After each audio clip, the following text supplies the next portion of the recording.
Beauty and fashion മേഖലയിൽ നല്ല പരസ്യങ്ങൾ കണ്ടുവരുന്നത് ജ്വല്ലറി ഫീൽഡിലാണ്. അപ്പോൾ അതിൻ്റെ മേക്കിങ്ങിനെ കുറിച്ച് എന്താ പറയാനുള്ളത്?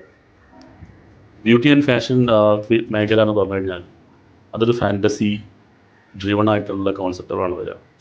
എന്ന് വെച്ച് കഴിഞ്ഞാൽ ഇപ്പോൾ ഒരു കസ്റ്റമർ അല്ലാന്നുണ്ടെങ്കിൽ നമ്മൾ കാണിക്കുന്ന ഒരു മോഡൽ അല്ലെങ്കിൽ അത് ഒരു പ്രൊട്ടഗോണിസ്റ്റ് എന്ന് പറയും. ആ മോഡല് അവൾ അല്ലെങ്കിൽ അവൻ ആഗ്രഹിക്കുന്ന രീതിയിൽ അല്ലെങ്കിൽ അവൻ കാൽപ്പനിക ലോകത്തേക്ക് അവൻ്റെ ചിന്തകൾ അല്ലെങ്കിൽ അവൻ്റെ ഡ്രീം അതാണ് നമ്മൾ കാണിക്കാൻ ആഗ്രഹിക്കുന്നത്. അപ്പോൾ എല്ലാ കസ്റ്റമേഴ്സിനും അല്ലെങ്കിൽ എല്ലാ ആളുകൾക്കും ഒരു ഇൻഡിവിജ്വാലിറ്റി ഉണ്ട്. കാരണം എന്ന് വെച്ചാൽ ഒന്ന് അവരുടെ ശരിയായ രൂപം, രണ്ട് അവർ ആഗ്രഹിക്കുന്ന രൂപം. അവർ ആഗ്രഹിക്കുന്ന രൂപം എന്ന് പറയുകയാണെന്നുണ്ടെങ്കിൽ അതൊരു എന്താ പറയുക സൗന്ദര്യം പുളുങ്ങുന്ന അല്ലാന്നുണ്ടെങ്കിൽ ആ ഒരു അവരെന്നെ മറക്കുന്ന ഒരു മറിമറക്കുന്ന ഒരു ഫീലായിരിക്കും. ഇല്ല, അതുകൊണ്ട് തന്നെ ഈ ഫാഷൻ അല്ലെങ്കിൽ ബ്യൂട്ടി ആഡുകൾ ചെയ്യുന്ന ഒരു ത്രില്ലോ തന്നെയാണ്. ഇപ്പോൾ ഞാൻ ഇപ്പോൾ നസറി പറഞ്ഞത് ശരിയാണ്. ഇതിൽ ഏറ്റവും കൂടുതൽ സ്പെൻഡ് ചെയ്യുന്നത് ജ്വല്ലറി മേഖലയിലാണ്. ഞാൻ ഓർക്കണം 2007 2007 തനിഷ്കിൻ്റെ ആഡ് ചെയ്യുന്നത്. അപ്പോൾ തനിഷ്ക് എന്ന് പറയുന്നത് ആസ് യു നോ ഇറ്റ്സ് ടാറ്റയുടെയാണ് തനിഷ്ക്.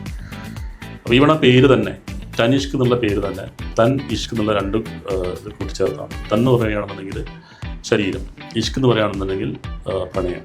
ഓക്കെ, അപ്പോൾ സ്വന്തം ശരീരത്തിനോട് തോന്നുന്നൊരു പ്രണയം. ആ പ്രണയം വരുന്നത് എപ്പോഴാണ്?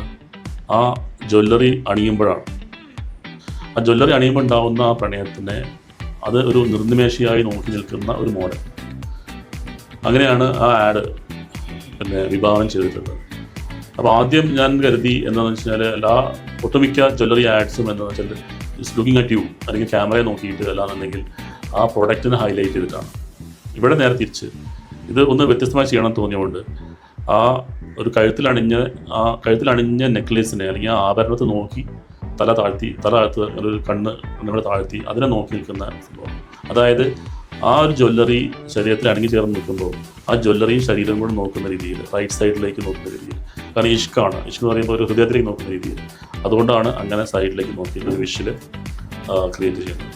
അപ്പോൾ ഈ ഒരു സംഭവം ഇത് ഒരു റഫ് ഇതൊക്കെ എടുത്തതിന് ശേഷം ദുബായിൽ തേജൽ പത്നി എന്ന് പറയുന്ന വളരെ ഫേമസ് ആയിട്ടുള്ള ഒരു ഫോട്ടോഗ്രാഫറാണ്. കാരണം അദ്ദേഹത്തിന് മാത്രമേ കാരണം ഇത് വളരെ ഒരു ഇമോഷനും ഫീലും ഒക്കെ റിഫ്ലക്റ്റ് ചെയ്യേണ്ട ഒരു സംഭവമാണ്. അതുകൊണ്ട് തന്നെ ആണ് അദ്ദേഹത്തെ ചൂസ് ചെയ്യാൻ കാരണം.